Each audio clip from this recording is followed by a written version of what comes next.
আসসালামু আলাইকুম। আশা করি আপনারা সবাই ভালো আছেন। এসএসসি পাশে আবারও স্বাস্থ্য ও পরিবার কল্যাণ মন্ত্রণালয়ে নিয়োগ বিজ্ঞপ্তি প্রকাশ করা হয়েছে। কবে থেকে আবেদন শুরু এবং শেষ কবে? এছাড়া কোন কোন জেলার প্রার্থী অনলাইনে ফর্মটি পূরণ করতে পারবেন? এ সকল বিষয় নিয়ে এখন আলোচনা করব।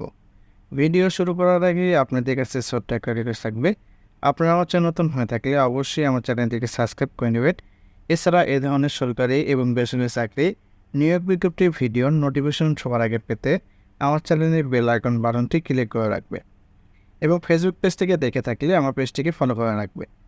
চলুন ভিডিও শুরু করা যাক। প্রথমে দেখব নাম্বার 1, 60 মুদ্রা করে কম্পিউটার অপারেটর, বেতন গেট 13, বেতন স্কেল 11,000 থেকে 26,590। এই পদের জন্য বয়সসীমা 30 বছর, তবে বিভাগীয় প্রার্থীর ক্ষেত্রে 40 বছর পর্যন্ত শিথিলযোগ্য করা হয়েছে। এই পদের পদ সংখ্যা 3টি। এটি যে কোনো শিক্ষিত বিশ্ববিদ্যালয় হতে স্নাতক বা সমমানের ডিগ্রি এবং কম্পিউটার প্রশিক্ষণপ্রাপ্ত হতে হবে। কম্পিউটার মুদ্রাক্ষরে প্রতি মিনিটে ইংরেজিতে 30 শব্দ এবং বাংলায় প্রতি মিনিটে 25 শব্দ গতিসহ সংশ্লিষ্ট বিষয়ে স্ট্যান্ডার্ড অ্যাপটিটিউড টেস্টে উত্তীর্ণ হতে হবে এবং লিপিতে প্রতি মিনিটে ইংরেজিতে 70 এবং বাংলায় 45 শব্দ থাকতে হবে।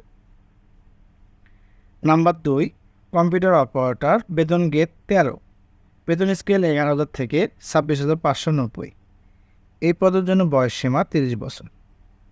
পদ সংখ্যা 3টি। এটি যে কোনো শিক্ষিত বিশ্ববিদ্যালয় হইতে বিজ্ঞান বিভাগের স্নাতক সম্মান বা সমমানের ডিগ্রি থাকতে হবে এবং কম্পিউটার মুদ্রাক্ষরে প্রতি মিনিটে বাংলায় 25 শব্দ এবং ইংরেজিতে 30 শব্দ গতিসহ সংশ্লিষ্ট বিষয়ে স্ট্যান্ডার্ড অ্যাপটিটিউড টেস্টে উত্তীর্ণ হতে হবে।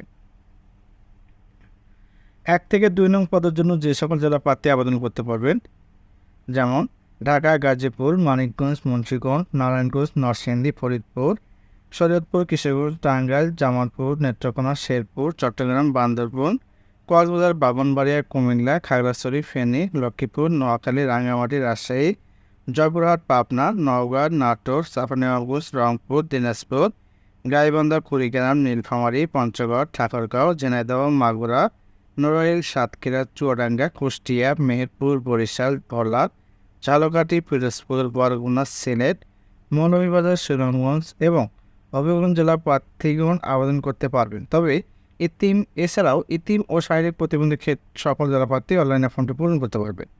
নাম্বার 3, অফিস সহায়ক, বেতন গেট 20, বেতন স্কেল 8,250 থেকে 20,010। এই পদের বয়সসীমা 18 থেকে 30 বছর।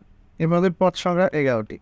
এটি যে কোনো বোর্ড হইতে মাধ্যমিক স্তর সার্টিফিকেট বা সমান পরীক্ষায় উত্তীর্ণ হতে হবে। এই পদের জন্য যে সকল জেলা প্রার্থী আবেদন করতে পারবেন, ঢাকা, গাজীপুর, মুন্সিগঞ্জ, রাজবাড়ী, শেরপুর, চট্টগ্রাম, বান্দরবান, কক্সবাজার, ব্রাহ্মণবাড়িয়া, চাঁদপুর, খাগড়াছড়ি, ফেনী, রাঙ্গামাটি, জয়পুরহাট, নাটোর, চাঁপাইনবাবগঞ্জ, রংপুর, গাইবান্ধা, লালমনিরহাট, নীলফামারী, পঞ্চগড়, খুলনা, যশোর, নড়াইল, বাগেরহাট, সাতক্ষীরা, চুয়াডাঙ্গা, কুষ্টিয়া, মেহেরপুর, ভোলা, ঝালকাঠি, পিরোজপুর, বরগুনা, পটুয়াখালী, সিলেট, মৌলভীবাজার, সুনামগঞ্জ এবং হবিগঞ্জ জেলা প্রার্থী আবেদন করতে পারবেন।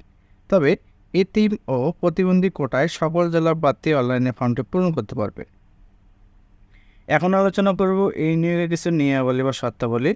যেমন 1/6/2024 তারিখের মধ্যে প্রার্থীর বয়স 18 থেকে 30 বছর হতে হবে।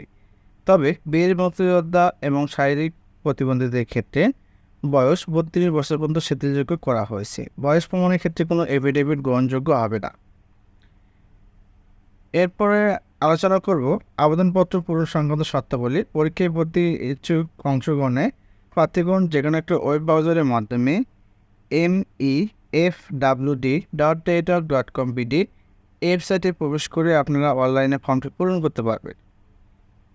অনলাইনে আবেদনপত্র পূরণ ও পরীক্ষার ফি জমা শুরুর তারিখ 6 জুন 2024 সকাল 10টা হইতে 23 জুন 2024 বিকাল 5টা পর্যন্ত আপনারা অনলাইনে ফর্মটি পূরণ করতে পারবেন। অনলাইনে আবেদনপত্র তার রঙের ছবি দৈর্ঘ্য 300x300 পিক্সেল এবং স্বাক্ষর 300x80 পিক্সেল স্ক্যান করে নির্ধারিত স্থানে আপলোড করতে হবে। ছবির সাইজ অবশ্যই 100 কেবি এবং স্বাক্ষরের সাইজ 60 কেবির মধ্যে হতে হবে।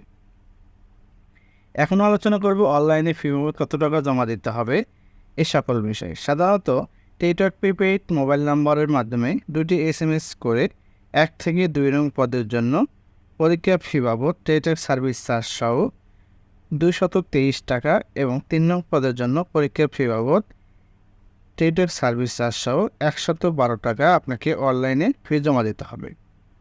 তো এই ছিল আজকের ভিডিও। আমার এই ভিডিওটি ভালো লেগে থাকলে অবশ্যই আমার চ্যানেলটিকে সাবস্ক্রাইব করে নেবেন।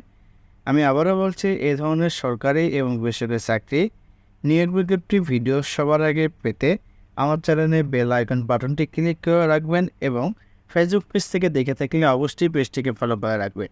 আর এই নিয়োগ বিজ্ঞপ্তির লিঙ্ক এবং আবেদনের লিঙ্ক আমার ভিডিওর ডিসক্রিপশনে ও প্রথম কমেন্টে দেওয়া রয়েছে। আপনারা সেখান থেকে ডাউনলোড করে ভালোভাবে বিস্তারিত দেখতে পারবেন। আমার এই ভিডিওটি সম্পূর্ণভাবে দেখার জন্য আপনাদের সবাইকে ধন্যবাদ। আসসালামু আলাইকুম।